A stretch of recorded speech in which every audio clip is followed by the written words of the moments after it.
Footage courtesy Animal Planet. The team meets with 3 generations of the Bradford family, people whose lives have been tied to this Appalachian land for centuries. From eerie howls to shadowy figures moving through the trees, their encounters with Bigfoot stretch back to the 1700s, stories that have never stopped. So we have 3 generations of the same family in front of us here? Well, Ernie, my daughter Linda, my granddaughter Lakota. And all of you have experienced Sasquatch activity at one time or another? Well, even together.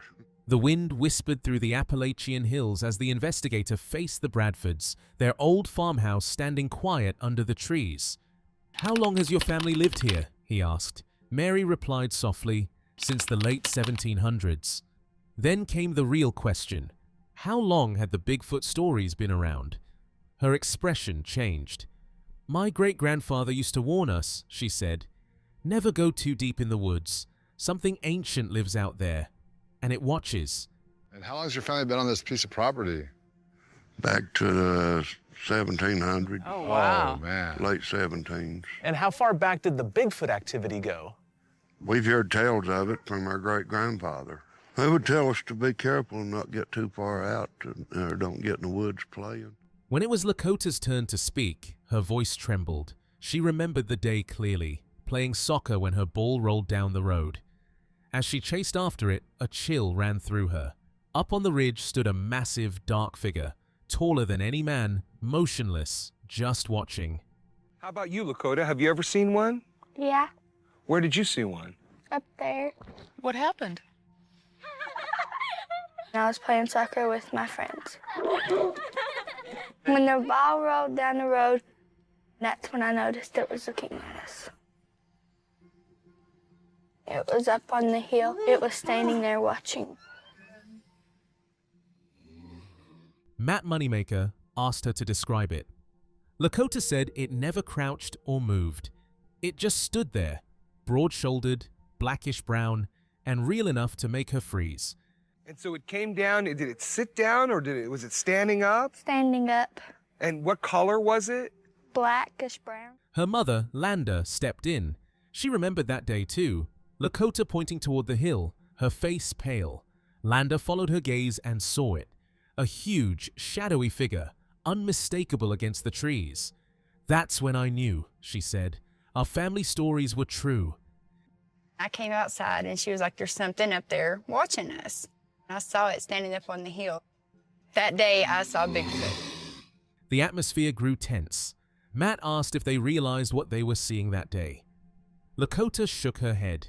"We just thought it was a big, hairy man standing there," she said quietly. Matt laughed lightly, but Landa spoke up, calm and firm. "I've always told them, if it doesn't mess with you, don't mess with it." So you and the friends were sitting there playing and talking about it, and you all knew it was there? Did you all know it was a Bigfoot?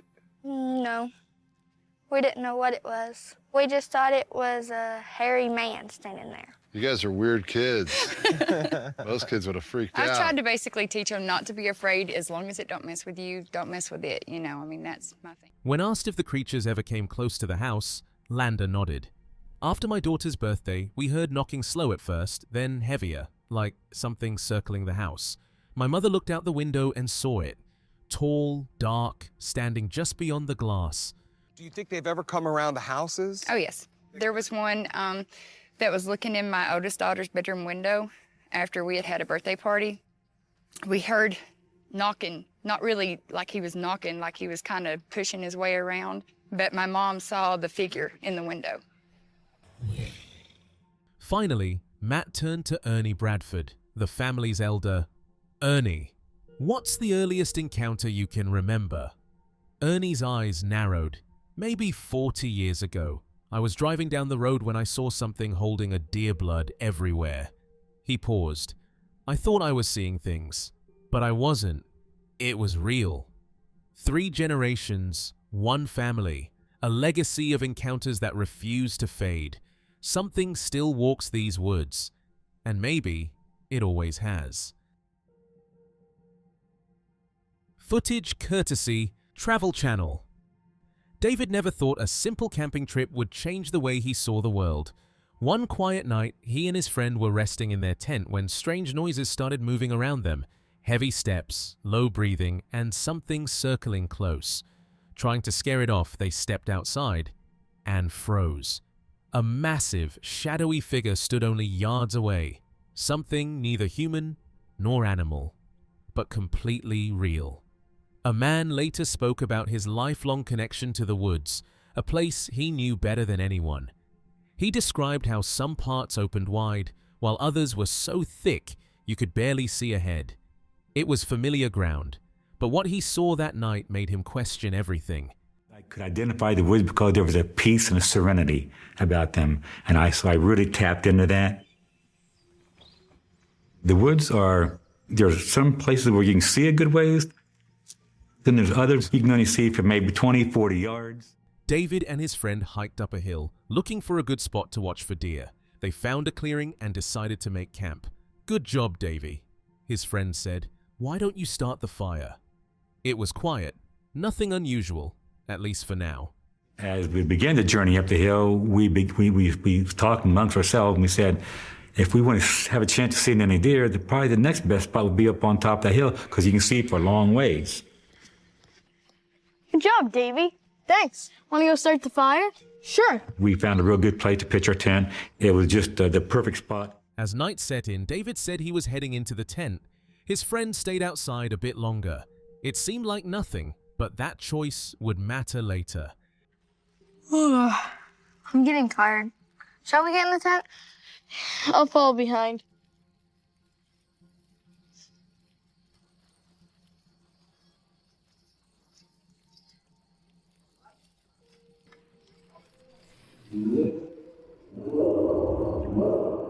They had just settled in when a loud snap broke the silence. Then another, closer this time. It wasn't a small animal. Davy whispered, "Did you hear that?" The others listened. Something was out there. It's about 1:30 in the morning. We started getting tired. We laid our head down to go to sleep and just started getting relaxed.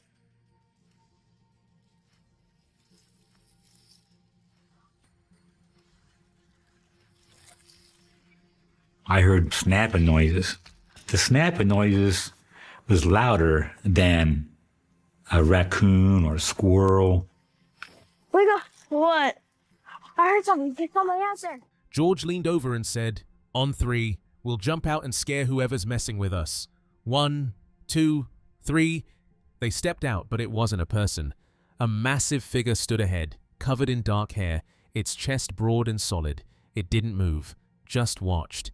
George said, "Hey, on the count of 3, let's go out and scare him. He thinks he's up here scaring us." I goes, "Okay." So he goes, 1, 2, 3. and then I see what's actually standing there. It's not George's brother. I see this thing is about this wide because I'm looking straight at it. I'm looking almost like at its chest and the shoulder area.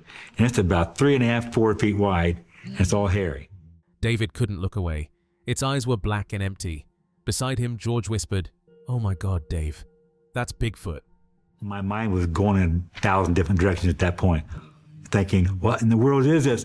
And I had literally raised my head up to see its head, and that's when I caught its eyes pure black, pure black. George, he goes, "Oh my God, Dave, that's Bigfoot."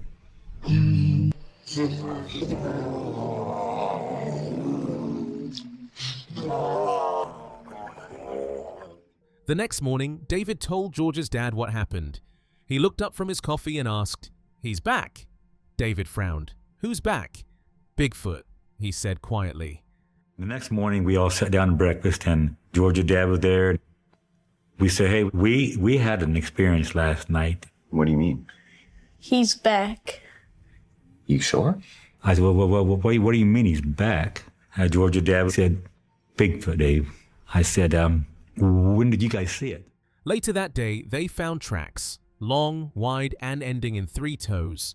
George's dad stared down and said, "Tracks don't lie." David felt a chill. This thing must be huge. Look how far apart the prints are. George's dad's tone turned serious. "Pack your stuff." "We're leaving," David nodded. "Whatever made those tracks is still out there." Footage courtesy DMAX UK. In the deep backcountry, Bigfoot investigator Bryce Johnson drives down a misty trail to meet Jenny, a lifelong local who claims she saw the creature up close. A year earlier, she'd found massive footprints near her home, photos she still keeps as proof. Tonight, Bryce hopes her story might uncover something real, something that could finally explain the legend that never dies. So I'm on my way to talk to a lady who grew up in this area her entire life. And she came across footprints just last year. And she managed to take some photos of them. But she was a little hesitant to talk about over the phone. So I'm going to go talk with her, see what she has to say, and see how it can help our investigation. Bryce leans forward. So, Jenny, you mentioned you've experienced strange things here. Can you tell me a bit about that? Jenny hesitates, her eyes flicking toward the trees. It's hard to talk about. Brings back memories I've tried to forget. So, Jenny, you told me you experienced some strange things in this area. Would you be willing to tell me a little bit about that? What are you feeling? A little hesitation. A flood of emotion bringing back things. She explains how she and her childhood friends used to hike those woods. One afternoon, something changed. We were just walking when one of the girls froze. Her face went pale. She couldn't even speak. Jenny swallows hard. That's when I saw it. Behind a tree, something tall, black, and watching us. We had decided to go on a little hike up the woods, and her older sisters were in front of us. So there was 4 of you? Exactly. Okay. I'll never forget it for the rest of my life. I look over, and her sister has this look on her face, just frozen with fear. Bryce asks, could it have been a bear? Jenny shakes her head. No, it was taller, maybe 7, 8 feet. Its shoulders were massive. It turned, looked straight at us, and then it moved. The sound it made, I'll never forget it. And there's something tall and black standing just off from a tree. Could it have been a bear? No. How tall was this thing? Tall. I had to look at it. And it was big. It was at least 7 feet. I remember the sound of it coming after us. It's because it actually turned and looked at us and opened its mouth. Later, Jenny calls over her friend Tony. Look at this, Ki, she says, pointing at a trail of prints in the mud. Tony crouches down. That's your footprint, but it keeps going. Whatever made this, it's not human. Jenny steps back. And it's huge. And I said, Tony, come here. Are you seeing what I'm seeing? Yeah. So that's my foot. And it keeps going forward. And this isn't human. This is an animal. And I'm like, this is huge. Jenny kneels beside one print. See this? That's the big toe. The stride's about 5 feet. Bryce studies it. Wait, there's another track inside it. She nods. Yeah, smaller. Maybe a younger one followed right behind, like a baby sticking close to its mother. Whatever this was pretty big. It extends 5 feet out from the other one. Wow. And when we really got to looking, it looked like there was another footprint inside of that footprint. A smaller footprint inside one of the bigger ones. And if you look really close right through here, maybe there was something stepping in the side of the tracks. Yeah. If you ever notice deer, the fawns stay really close to mom. And I was like, could this be baby that are following their mother? Bryce and his assistant Maria examine another track nearby. Heel here, 5 toes, no tread marks, he says. Maria nods. Too smooth to be a boot. Bryce looks toward the cattails swaying nearby. If Sasquatch comes through here, this is where it hides. Quiet, safe, plenty to eat. He straightens up. Something big's been here, and it knows how to stay unseen. He paused, scanning the shadows beyond. Tracks don't just show up by chance. Something big has been here, and it knows exactly where to go. Looks like a track. Looks like a heel. You want to point out there's the heel. Right here. And then what looked like 5 indentations here. Right. And some sort of an arch shape here. She was thinking initially it's a boot, but we don't see any tread. It's all smooth here. Yeah. Maria carefully covers the print with a tarp, securing the edges against the damp earth. "We'll protect it in case it rains overnight," she says, her tone steady but tense. "Tomorrow morning, we'll come back to scan it properly." She stands, taking one last look at the massive impression on the ground. "Whatever made this," she says quietly, "was something powerful, moving through these woods." Footage courtesy Small Town Monster. Steve Coles, known to many as the Squatch Detective, painted a vivid picture of New York's wild beauty, a land where misty mountains met endless plains and deep forests gave way to silent swamps and winding rivers. As a veteran Bigfoot investigator and researcher, he described a wilderness teeming with moose, deer, and roaming black bears. To Coles, this wasn't just rugged land, it was prime territory for wildlife, and perhaps something far more elusive. We have mountains, we have plains, we have forests, we have swamps, we have rivers, we have bogs, we have all sorts of wildlife. We have moose, we have plenty of deer, we have black bear. There's a lot of great fishing in New York. In fact, years earlier, when prisoners escaped from Dannemora, they managed to remain hidden for weeks before finally being recaptured.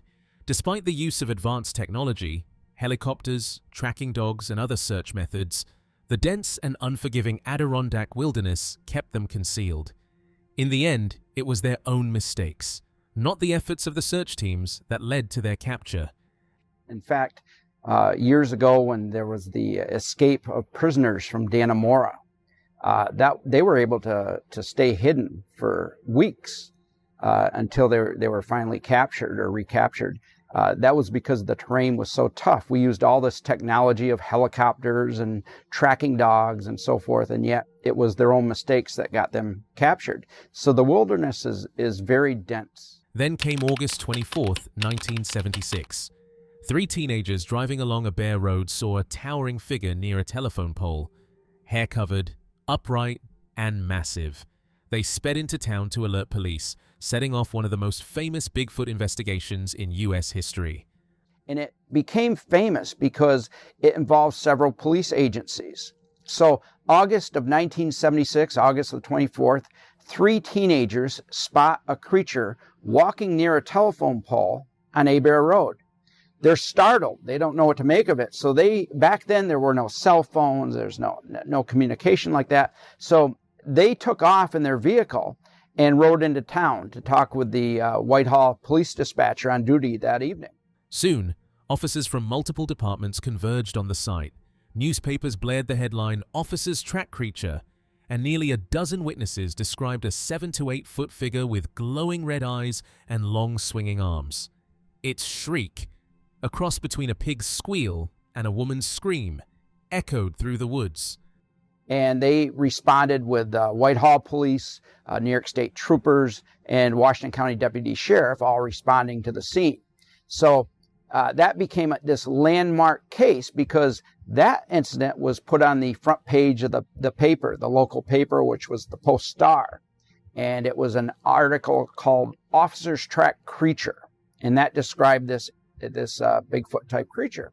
Over the next week, nearly a dozen witnesses came forward, all describing the same mysterious figure, 7 to 8 feet tall, walking upright like a man, but built like a gorilla. It had dark, matted hair, long swinging arms, and eyes that glowed red in the night. The sound it made was unlike anything local hunters had ever heard, something between a pig's squeal and a woman's scream. The creature seemed to avoid light, vanishing whenever flashlights or headlights swept across the trees. While the 1976 sightings became legendary, later research uncovered an earlier case, one from May 1975 at the Skeene Valley Country Club in Whitehall, New York. And basically, over a period of about a week, we had as many as a dozen witnesses that spotted this creature described as being 7 to 8 feet tall, walking like a man but looking like a gorilla, having dark fur or dark hair, and having red glowing eyes, long swinging arms, and making a sound like a pig squealing or a woman screaming. And it appeared to be afraid of light, or at least sensitive to light. Cliff Sparks, a lifelong Whitehall resident and seasoned outdoorsman, was golfing late one evening when everything changed. The quiet of the green broke as something massive stepped from the darkness. Standing over 7 feet tall, broad-shouldered and deliberate in its movements, it radiated raw power. Its eyes glowed a deep red, casting narrow beams of light that locked onto his terrified dog. Seconds later, the creature turned and charged back into the woods, crashing through the trees with impossible force. I sat there, I kind of stunned for a minute, and this big thing, over 7 foot tall, built like a monster with terrific shoulders and long arms, was right in the middle of the green, and he stared at more at the dog than he did at me. And there's like these red lines coming out of his eyes, almost like laser beams. And the dog just hung its head over the cart and stayed there. A few years later, in the early 1980s, another chilling encounter surfaced.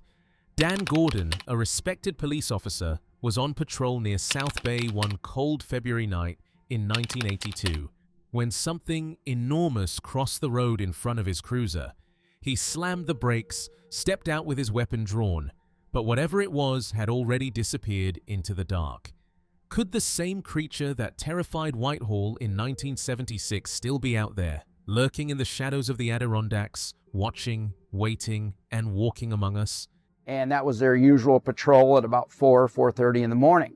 And so as they're going out to the South Bay area, this would be February of 1982, they encounter a road cross sighting, which is probably the most common type of sighting, in which a creature crosses the road in front of their cruiser.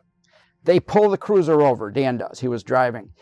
He puts it in park. The other officer stays in the car. He gets out of the car, draws his weapon, and then tries to pursue the creature, but the creature is long gone. Footage courtesy Wild Man of Wilderness. Step into the darkness where legend meets reality.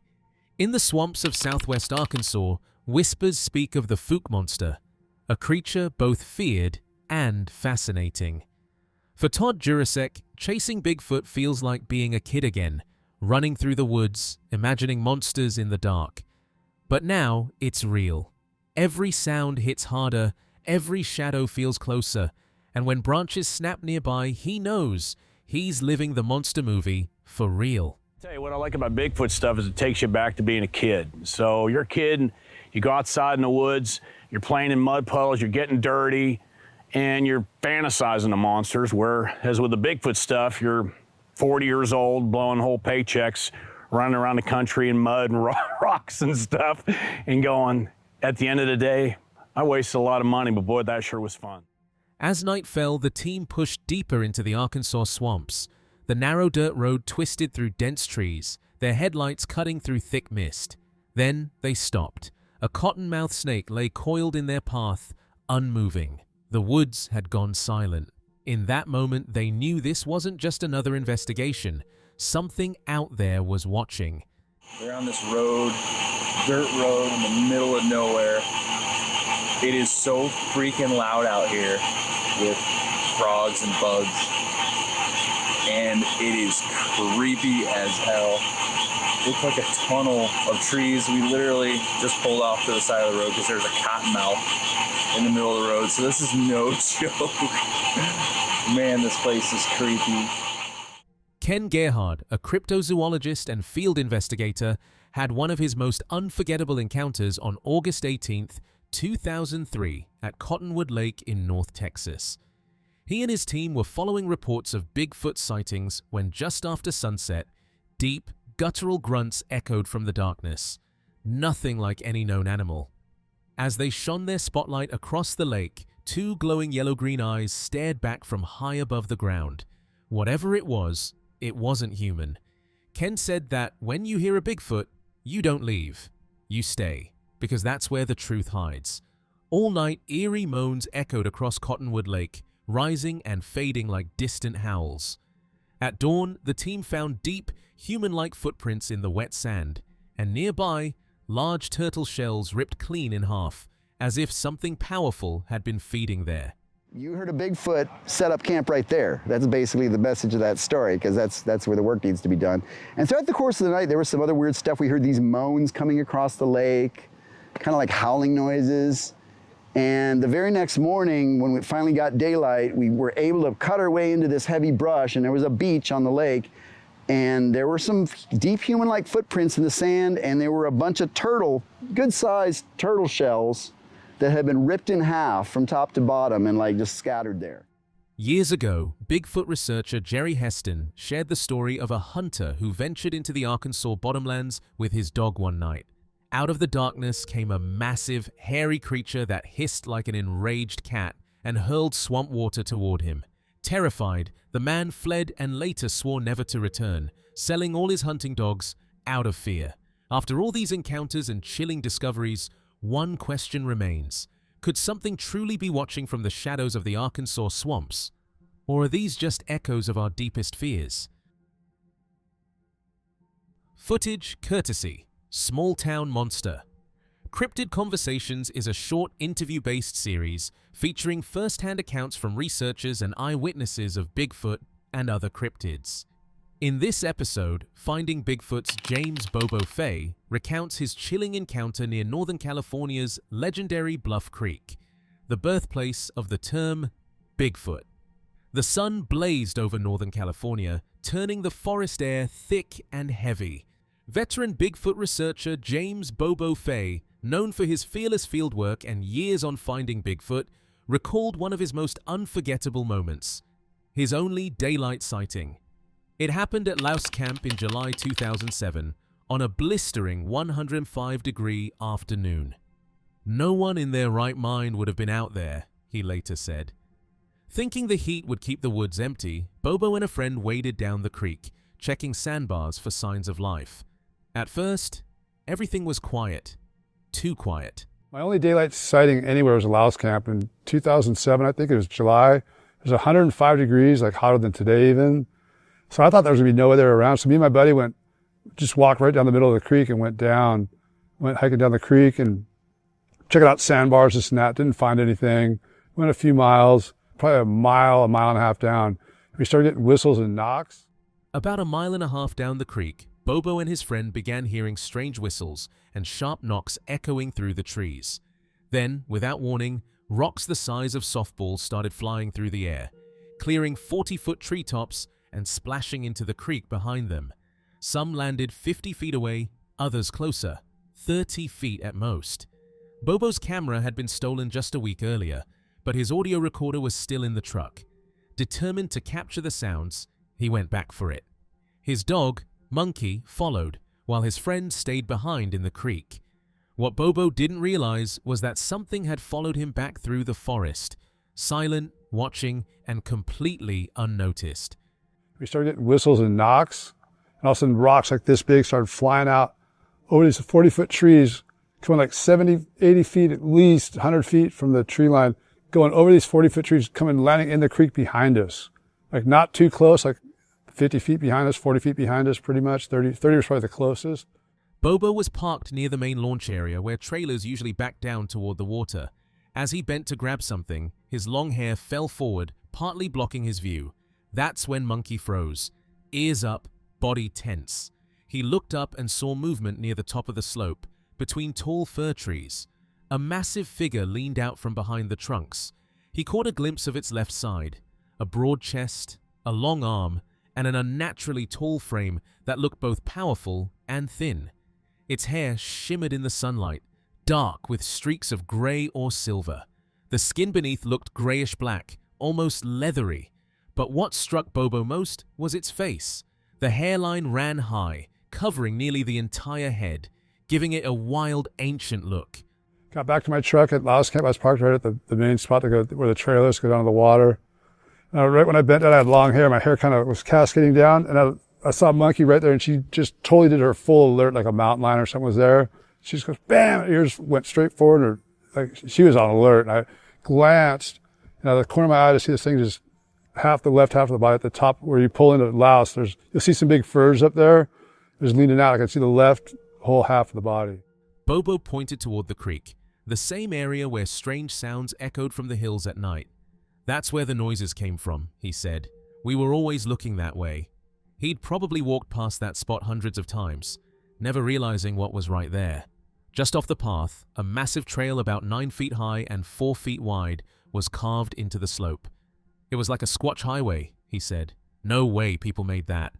As he climbed up, a faint cloud of dust drifted down from the ledge. Embedded in the dirt were 2 deep impressions, handholds, as if something enormous had pulled itself up. Judging by the spacing, whatever made them stood close to 9 feet tall, with arms nearly 6 feet long. The creature's build haunted him, impossibly lean, with biceps no thicker than his forearm. It looked too thin to even move like that, Bobo said quietly. And then, it was just gone. But down here's the creek and all, like where the sounds come from the hill at nighttime. So you're always looking that way. I'd walk by this thing like literally several hundred times. There's this big, like 9 foot high, 9.5 foot high, 4 foot wide, full squatch highway trail. I just go, no way. I walk up it. There was still dust, like dust and stuff rolling down from the top of the ledge. And you could see where it had a couple handholds, like something huge, like it was able to reach up and pull itself up. Because Bobo later found old newspaper clippings from the late 1800s, stories from southern Oregon about a mysterious figure locals called the Kangaroo Man. Could the creature Bobo saw that scorching afternoon be the same being people have been reporting for over a century? I just know there's stories. I've seen articles, newspaper articles from like the 1880s, 1890s, 1870s that refer to the Kangaroo Man in southern Oregon. Footage courtesy, a flash of beauty, Bigfoot revealed. Alyssa, a lifelong resident of Packwood, Washington, had never been to a Bigfoot conference before. But when one was held in her own town, just weeks after her own startling sighting nearby, she knew she had to go. During the event, she also shared accounts of strange nest-like structures she'd discovered in another part of Washington state. The morning was still and silent, the kind of calm that makes every sound echo just a little louder in the woods. Alyssa had been traveling these mountain roads for months, but that day felt different.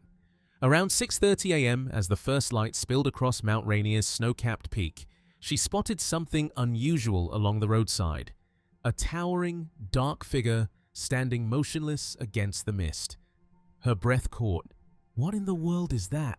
she muttered. It is quite of a long little journey. You know, it's like round trip 170 something miles. And so we were headed out of town, coming up right by the like scenic view of Mount Rainier. And I saw this figure and I was like, what in the world is this, you know? And, you know, I got a good look at it because, I mean, the roads are long. So it was about, 8 feet tall. Alyssa remembered the moment vividly. The long, open road stretched ahead when she caught sight of it. The figure stood close to 8 feet tall, towering and still, as if frozen in place. But something about it defied logic. It didn't look fully solid. The edges of its form wavered slightly, giving it a faint, otherworldly glow, almost like an orb suspended in daylight. She could make out what looked like a male shape, covered in thick, dark fur that rippled faintly in the light. Around its neck and shoulders was a longer, flowing mane, wild, almost regal in appearance. For a few seconds, Alyssa could only stare, caught between awe and disbelief. It was more of like the way Mel explained it to me was an orb. And so, because I was trying to put it into words of like what I had seen. And so he was and I would describe him as a male.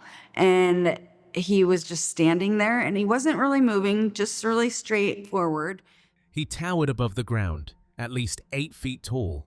His presence, both terrifying and strangely beautiful, almost majestic in the dim light. For a moment, everything went still.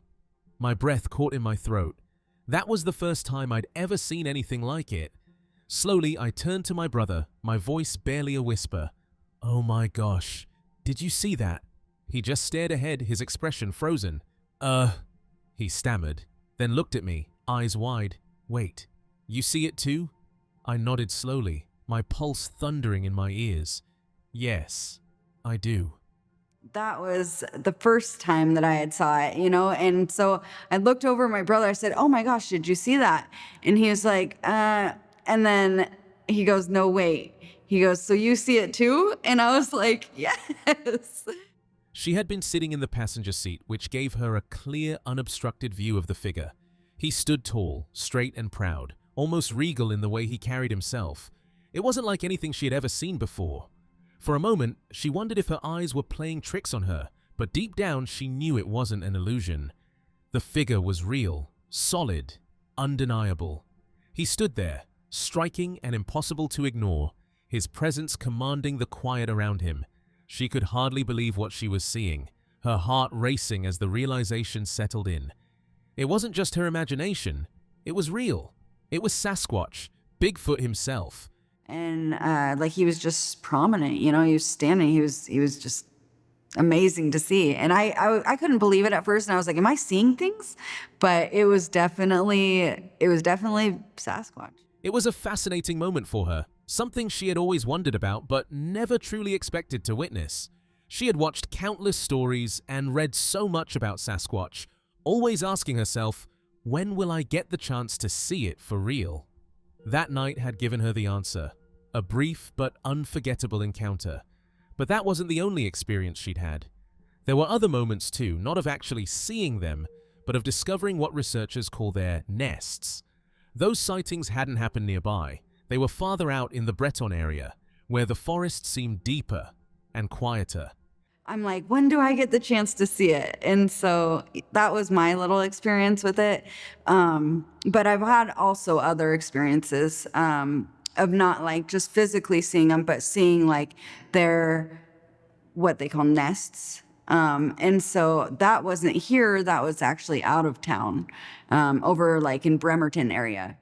She had never seen anything like it, not in all the years spent hunting with her father or wandering through the woods on long hikes. This was something different, something that didn't fit the natural order she'd grown used to. The trees were laid across one another in strange, deliberate patterns, forming structures that couldn't have been made by human hands. The arrangement was too intentional, too purposeful. As she studied it, everything she had seen before began to make sense. It wasn't random, it wasn't human. It was the work of a Sasquatch, of Bigfoot. And so it was very, very interesting. But the trees were laid across each other in different ways, and they were just, it wasn't from a human. So it was from a Sasquatch or Bigfoot. Now I put it together. After spending time watching and observing what was happening around her, especially in the quiet, mysterious town of Packwood, she became certain that something was out there. It wasn't just rumor or imagination, it was real. Whatever it was, it belonged to that place, and it called to her curiosity in a way nothing else had. She believed that if anyone ever saw what she did, they shouldn't run or dismiss it. They should take it in, just as she did, appreciate it, and recognize how rare and special that moment truly is. After all, how often do we get the chance to see something that challenges everything we thought we knew about the world? Footage courtesy Animal Planet. The BFRO team heads to the mountains just outside Los Angeles, California, to look into several reports of Bigfoot sightings. Many of these sightings have been shared by people visiting the area to get away from the busy city, adding to the mystery surrounding the creature. What mysterious force could be lurking in the shadows just beyond the city's edge? Something unseen, yet undeniably present as night falls. Could there be more to these dark mountain ranges than meets the eye, quietly waiting to reveal its secrets? As part of their inquiry, Matt, along with his team members, reached out to a local witness who reported unusual activity in the area a few months earlier. According to the account, Richard Bivan, a California Bigfoot witness, was sitting in his truck, smoking a cigarette around dusk when he observed a strange phenomenon. An orb of green and red light glowing silently just across the street.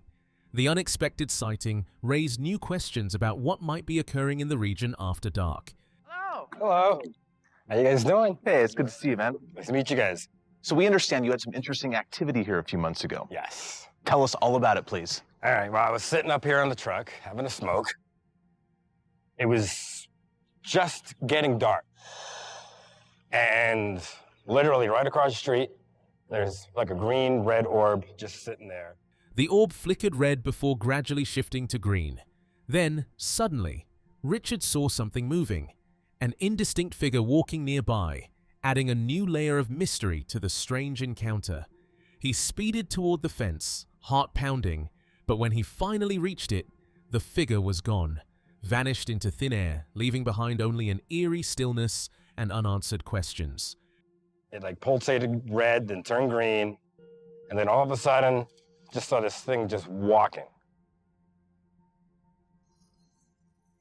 When the investigator, Ranai, asked him to describe what he saw, Richard explained that the figure was tall and covered in thick brown fur, with its head slightly bowed forward as it moved.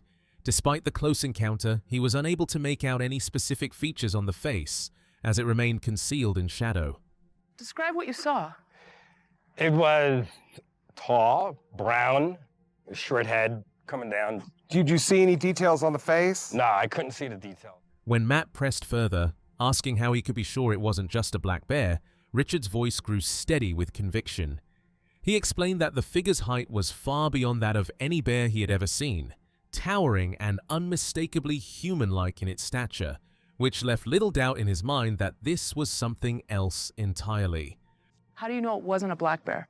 I mean, it was just way too tall. As you're looking at the figure, was it moving from left to right or right to left? It was moving right by that tree to the left where that truck is. When it reached the truck, it was gone. So you just lost it. It was gone. For many Bigfoot investigators, any mention of paranormal activity, such as strange lights or glowing orbs, is enough to dismiss an entire report. But Matt sees it differently. He points out that numerous witnesses have reported seeing orbs in connection with Bigfoot sightings, and he himself encountered one of these mysterious blue lights during a previous investigation. Because of that experience, the presence of the orb doesn't shake his belief. It only deepens his curiosity about the possible connection between these unexplained phenomena. What do you think? Could these orbs and Bigfoot encounters be connected, or are they two separate mysteries happening in the same place? For a lot of Bigfoot investigators, they hear something like paranormal, like balls of light or orbs. They just throw the whole Bigfoot report out. I don't. Lots of witnesses have reported seeing orbs in conjunction with Bigfoot. I've actually had an encounter with one of those blue balls of light when there's Bigfoot action going on. So I don't doubt it. Footage, courtesy, Sasquatch Mafia. Dr. Jeff Meldrum was an American anthropologist and professor known for his work in human anatomy and primate locomotion. He was especially recognized for his research into Sasquatch, examining footprints and offering a scientific perspective on the subject. Meldrum taught at Idaho State University and authored the book Sasquatch Legend Meets Science. Dr. Jeff noticed that there wasn't much difference in pressure except for a small spot. There was no arch, it was flat. This flat shape helped spread the creature's weight over a bigger area, which was important because the creature was much heavier, growing much faster as it got bigger.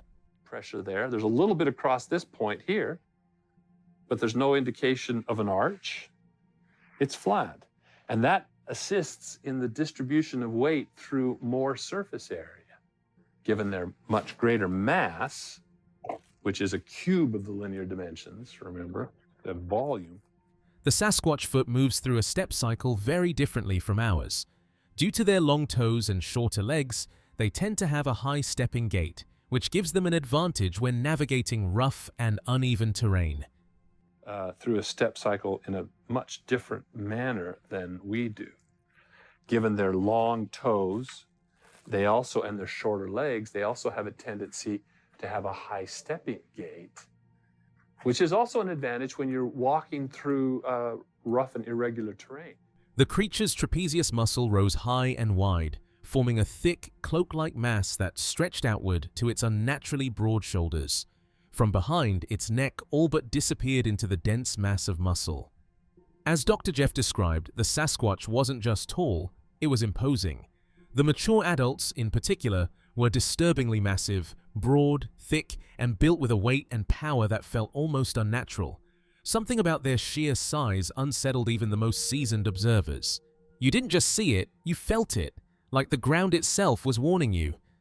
This trapezius forms this large, almost cape-like structure that flares out to the broad shoulders. And so from behind, there's very little visible neck. We work our way down, and the Sasquatch, as I said, seems to be very massive. Not only tall, but the mature adults are very, very broad and thick. One of the most fascinating cases, Dr. Jeff noted, involved a pair of tracks discovered in Bluff, Washington, near the remote Canadian border in the far northeastern part of the state. The prints were carefully cast and preserved, but it wasn't just their size that drew attention. It was what they revealed about the creature that left them. At first glance, the foot he was pointing looked normal, almost like a human's. But as Doctor explained, this print had clear toe marks, a defined heel, and a subtle arch, all much larger and more robust than any human footprint. It was the kind of print you'd expect from a healthy, fully grown Sasquatch, stronger, wider, and built to carry a creature far heavier and more powerful than a man. This foot's quite normal, a normal, healthy Sasquatch, let's put it that way. But the other one, he described very differently. This print showed remarkable signs of pathology, distorted, irregular, and asymmetrical. Dr. Jeff believed it may have been the result of a severe crushing injury sustained in adulthood. The toes were misaligned, the midfoot appeared collapsed, and yet the creature had continued moving. And that track, more than the healthy one, told the story of something real, something alive. This wasn't a myth. This was biology in motion. So the question remains, what kind of creature leaves behind a footprint like that? Footage courtesy NVTV Gay Helgen, a cryptozoologist by profession and driven by a mysterious encounter of her own, has spent years traveling the world in search of answers. One of those answers may lie in the testimony of witnesses whose experiences echo countless others. After all, thousands of people couldn't have all seen something that doesn't exist. Now, all that's missing is proof. She recalled the night she was heading out to farm sit for the weekend. Turning onto a quiet, narrow lane that passed by a small church, she had to slow down because of the speed bumps scattered along the road. As she drove carefully, she passed a man walking beside the lane. When she looked up just after passing him, something suddenly appeared in the beam of her headlights. Something she couldn't explain. And I turned off onto their little lane, which just goes by this church and has speed bumps, so I was going very slow.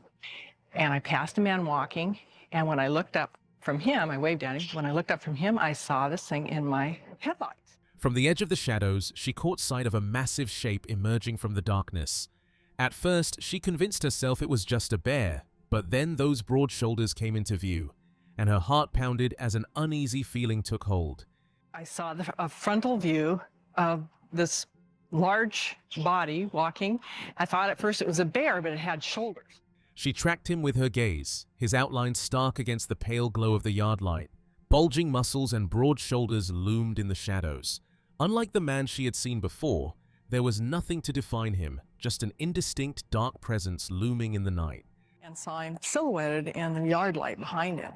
And I could see bulging muscles, big shoulders, but he was all dark. There was no clothing delineated like it was on the man that I had passed. At first, it glanced toward her car, then began striding away with unnervingly long, heavy steps. She drove around the corner, stopped at the gate, and forced herself out, her heart pounding, terror tightening its grip around her. A cold wave swept over her, primal, suffocating, driven by the deep, unshakable sense that something wasn't just wrong. It wasn't human. What would you do if you saw something that shouldn't exist? At first it looked toward my car and then it started heading away. It just had very large strides. I had to drive around the corner and stop at the gate and get out. And I was terrified. But the dogs were there and the dogs seemed normal. So I got out and I unlocked the gate. I ran in the house and turned on all the floodlights and sat there and thought, wow. And I just felt this dawning awe and excitement. The most famous mountain devil encounter ever recorded was said to involve miner Fred Beck in 1924. Years later, his son, Ronald Beck, would retell the chilling account just as his father had described it, a story that still raises questions no one has been able to answer. From the moment he first told the story, he insisted that every part of it was true. "I give you my word," he would say to anyone who didn't believe him. It wasn't just a story, it was something real he had experienced.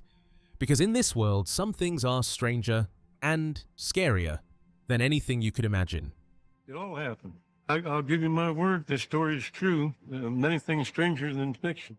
His father, uncle, grandfather, and 2 other men spent years prospecting in the remote Mount St. Helens area.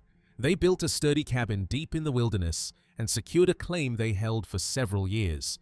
But before long, their quiet work was shattered by a terrifying encounter with the mysterious mountain devils, an experience that would haunt them forever. My dad, my uncle, my grandfather, and 2 other men were prospecting in Mount St. Helens area.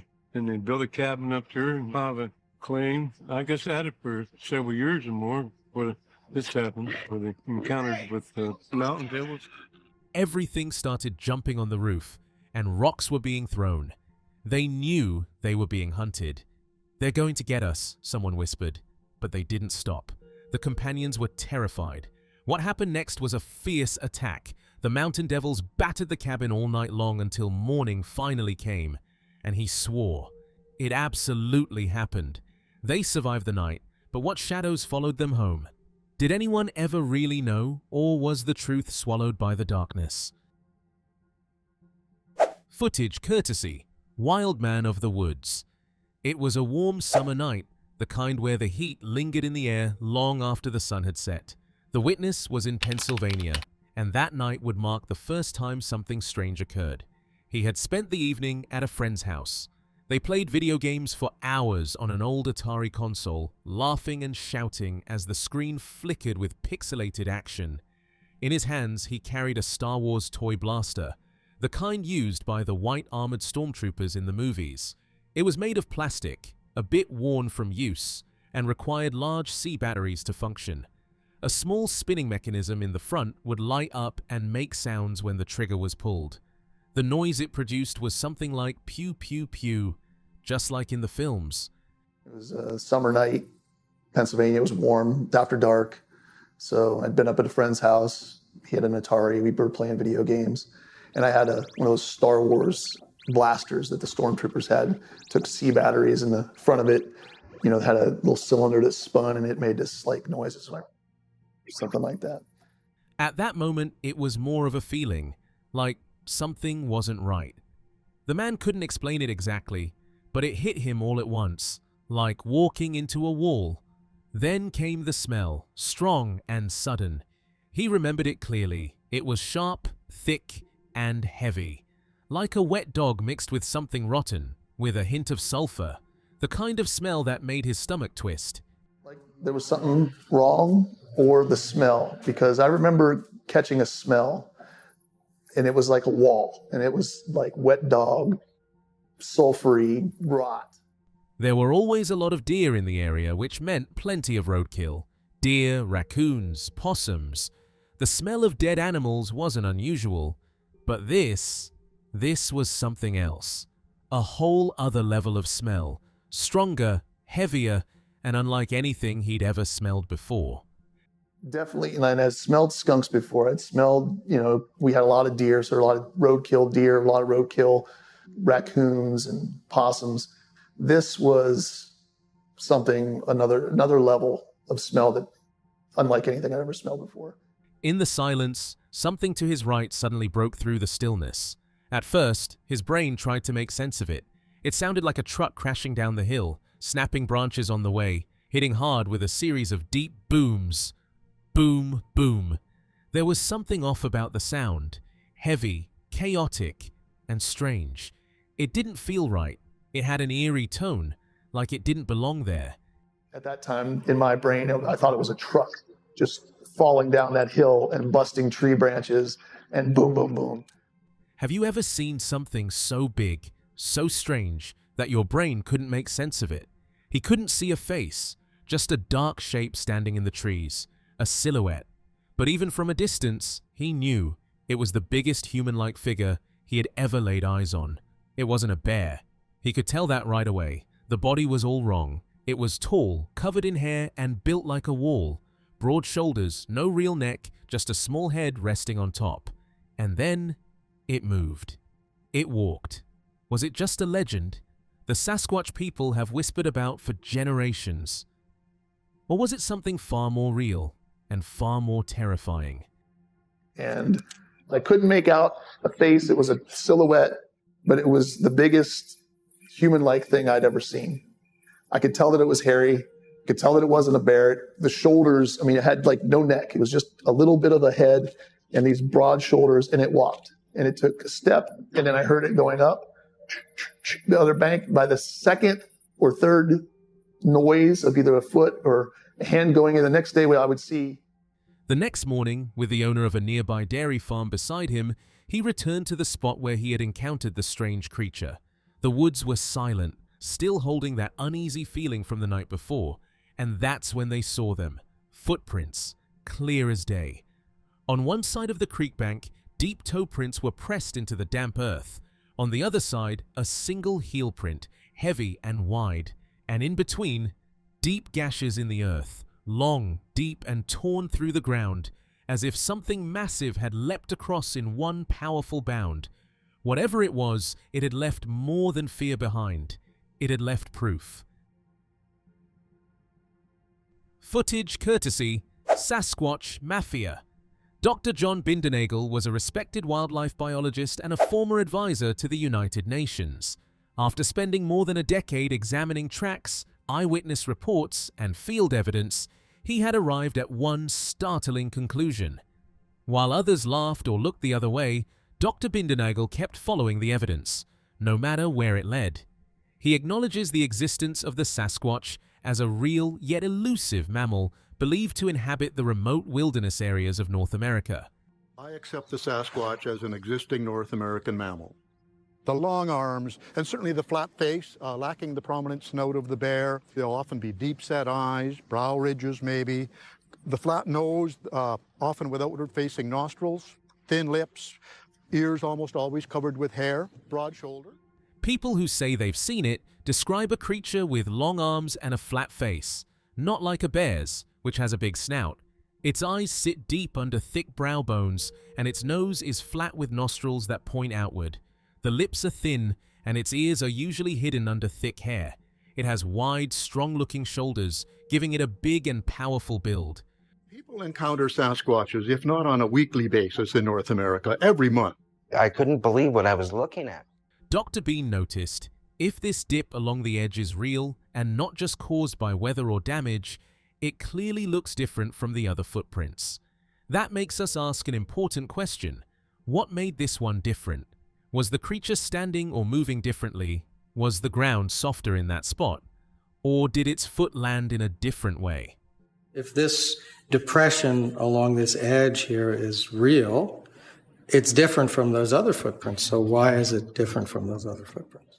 Dr. Nina Jablonski, a respected biological anthropologist, has noted, in forested environments, large animals, especially great apes such as gorillas and chimpanzees, were routinely observed constructing night nests to sleep in and ensure their safety.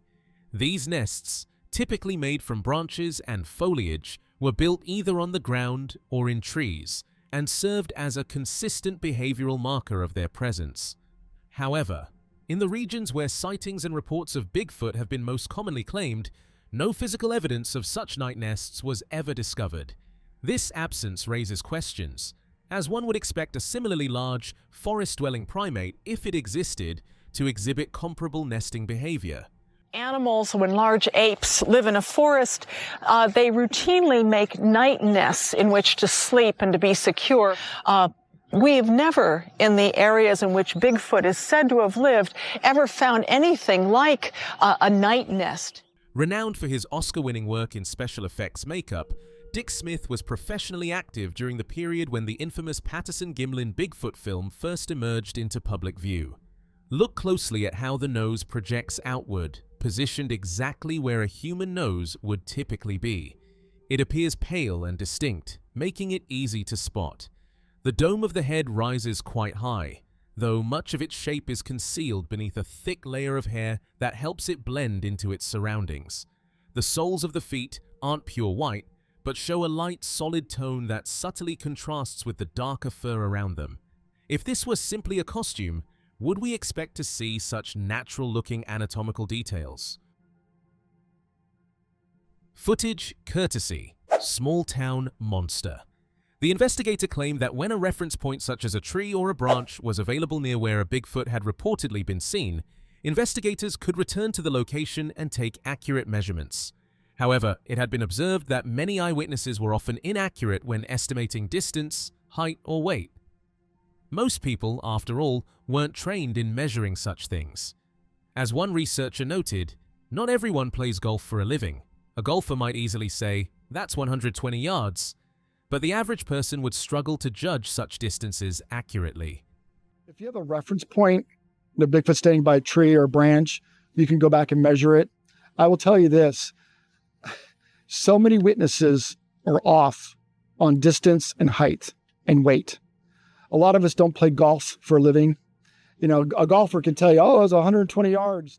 When researchers return to the sighting location and take precise measurements, they often find that the reported Bigfoot was actually much larger than originally estimated. In many cases, the creature was also farther away than witnesses had believed at the time. Sometimes it's further away even than what they estimate. So yeah, it gives us a good reference point if they're standing by something like a tree.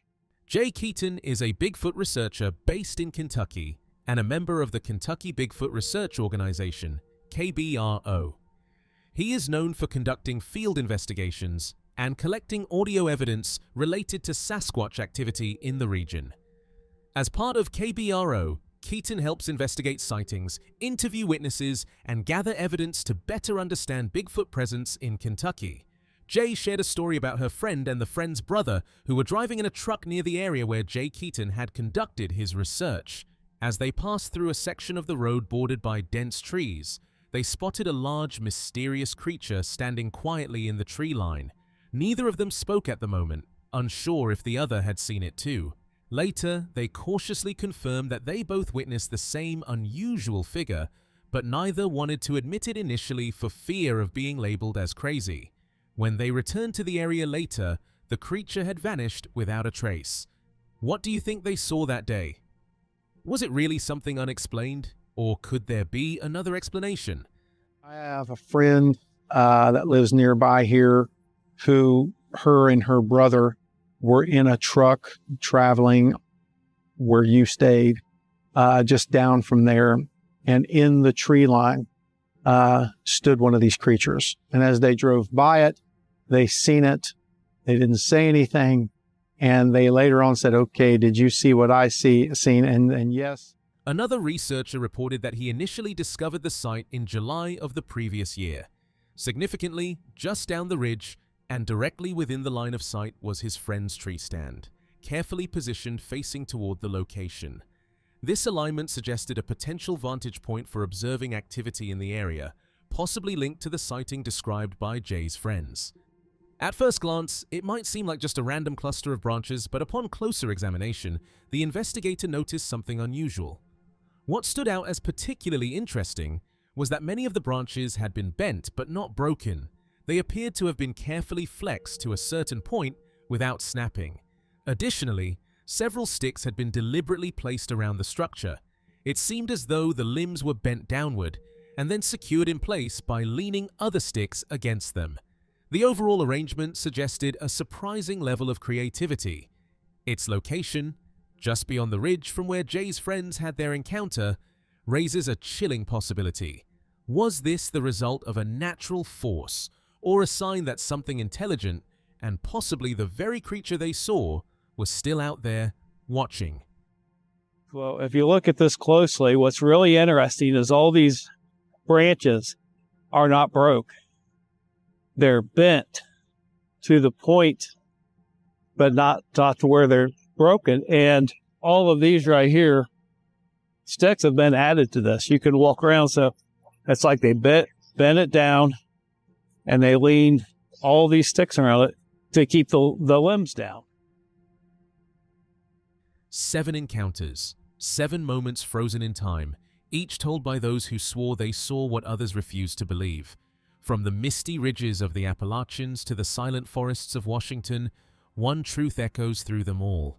Something is out there. Whether it's myth, legend, or a creature yet undiscovered, its presence continues to stir the hearts of those who've come too close. So the question remains, if you found yourself deep in those woods, would you dare to look back?